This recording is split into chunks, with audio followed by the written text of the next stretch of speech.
So we're in Passover. We're in Passover. And right, we have here 3 matzahs.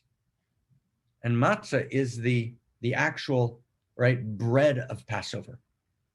And the nature of Passover is Pesach in Hebrew. And next week, Barbara's going to talk about Easter. And one of the things we need to do in One Mountain, Many Paths, we need to bring the best of evolutionary science, the best of superstrings, right? The best of molecular biology, right? The best of horizontal gene transfer, right? The best of symbiogenesis, right? We need to bring all of the sciences, the best of the sociologies and the anthropologies, the best of everything, and the most critical validated insights of the great traditions. Now stay really close. This is a huge sentence. And when I wrote this about the first time, like 10 years ago, a whole bunch of friends in a whole bunch of places around the world, right, wrote about this because it was a big revelation for me, and maybe it'll be big for you. It kind of changes everything. We're used to thinking, stay close, that what's important about the great religions is their shared universal truths. And that's true. What the perennial philosophy, for example, is about at its best is the underlying shared truths of the great traditions, to extrapolate the general principles of shared truth from the particular settings. And that's often termed by perennial philosophers, including my friend Ken, to extrapolate the depth structures from the surface structures. And there's great truth in that, but we need to go a step further.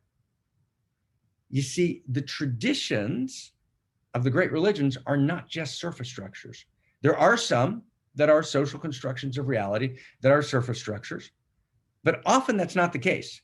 Just like there's a unique love language between beloveds, so at the height, in the depth, in the authentic essence of every great tradition, there's an intimate language of the finite and the infinite. There's an intimate incarnation of the Tao. There's an intimate incarnation of Eros. So for example, Catholicism has many sins, as does Islam, as does Judaism, as does Tibetan Buddhism, but they also have greatness.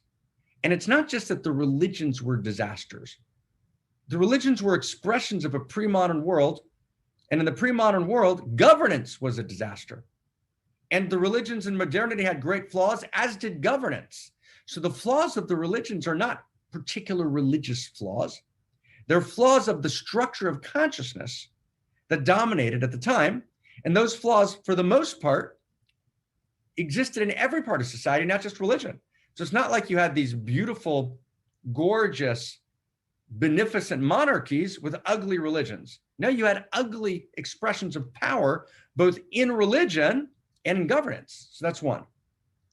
However, at their best, in their esoteric cores and in their most pure and beautiful teachings, each of the great traditions contains an intimate language. And each religion, if you will, has a unique self. And that unique self is not just a surface structure, it is a depth structure. It's a uniquely, irreducibly intimate language of spirit. So in the Hebrew wisdom tradition, yesterday evening and this evening are 2 what are called seders. And in the seder, there are 3 matzahs.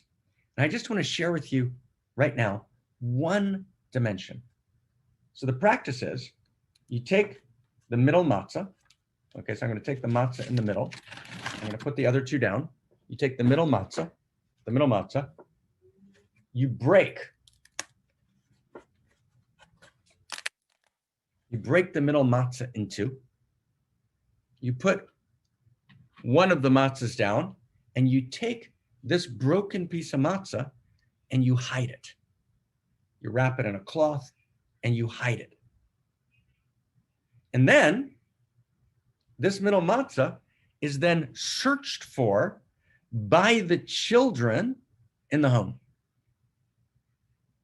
And when it's found, the children often negotiate with the parents or the caretakers for some prize for finding the matzah. But what's at the core of this tradition, which lies at the very heart of the Seder.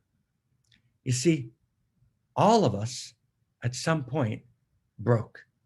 Something broke inside of us. And what happened is we split off. We broke off a part of ourselves. And that emergent adult in us went and hid that broken part. And we hid it so well that we ourselves couldn't even find it. We broke off a piece of our story and we couldn't access it anymore. Pesach, Passover in Hebrew, Pesach, in mysticism is Pesach, the mouth that speaks. And the lineage practice of the day is to tell the story of leaving Egypt. But Egypt is not just a historical place. In the interior tradition, Egypt in Hebrew is Meitzar. Meitzar means the narrow place. Egypt is the narrow place, the place which is the throat in the body. Because mystically, every nation mentioned in the sacred text represents a different part of the body. So Egypt is the narrow place, the throat. It's the place where I couldn't tell my story. I couldn't tell my all. I couldn't be my all. So I contracted. So I made myself smaller. So I split off a piece of myself. And I am the matzah, which is where the tradition came later in Christianity. I am the wafer. I am the body of the divine. I am an irreducible, unique self. And I've split off a part of myself and I've hidden it. I've split off a part of my dreams. And I don't believe that those dreams belong in an adult world. I don't believe that those dreams belong in a mature and settled human being. So I split off that part of me. It's hidden. And it's so hidden that I can't even find it myself. And it's so hidden that I've forgotten about it. But not only have I forgotten that I forgot. Not only is it hidden, but it's hidden so well that even its hiddenness is hidden.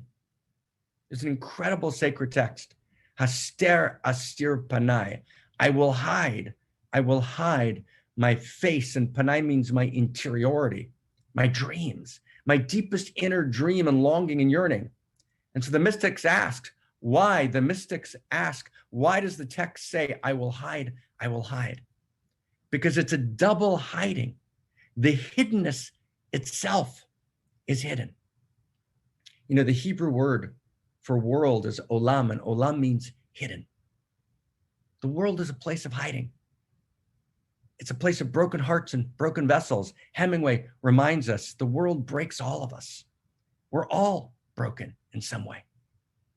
But in the end, that breaking is not a bug in the system, it's a feature. There's nothing more whole than a broken heart, right? There's nothing more whole than a broken heart. And on this day of Passover, which was a version of Passover, was the Last Supper. In this lineage tradition, in this particular intimate language, that you can learn this language, you don't need to be part of the tradition. We actually say, for the first time, I'm going to find that hidden dream. I'm going to reclaim that broken part. I'm going to know that I can be a powerful, developed, mature adult and dream my dream and speak my passion and feel the potency and power of my passion, that my passion is good and that my dream is my evangelical message. It is my good news that I have to share with the world. So who's ready, my friends? Who's ready in this moment to find the broken piece of matzah? And I am the matzah. Who's ready to reclaim the dream? That's what it means to be an outrageous lover. An outrageous lover means I outrageously love reality. I commit outrageous acts of love. And we're going to be bringing that back to the center of One Mountain, Many Paths. But the very heart of it, it's got to always begin with, I outrageously love myself. And I outrageously love my dreams. So then I can outrageously love you, and I can outrageously love we. And I can outrageously love reality, and we can dream together. We can make those dreams real. Wow. So welcome, One Mountain, Many Paths. It's not mine. It's not Christina Amelon's. It's not Dr. Kincaid's, right? It's not Scott's. It's not Claire's. It's not Jacqueline's. It's not Suzette's. It's not David's. It's not Ken's and not Barbara Marx Hubbard's. It's ours. We're a band of outrageous lovers. We're dreaming the dream. What happens to a dream deferred, wrote Langston Hughes? Does it dry up like a raisin in the sun? When we defer the dream, we become corrupt. We dry up like a raisin in the sun. Let's dare to dream the dream. Let's dare to be evangelicals. Let's dare to stand in the brink, to stand in this abyss, in this time between worlds, in time between stories, and be outrageous lovers and speak into the darkness and say, let there be light, and we are the light, right? For with you is the source of light. In your light, we see light. The words of the prophet.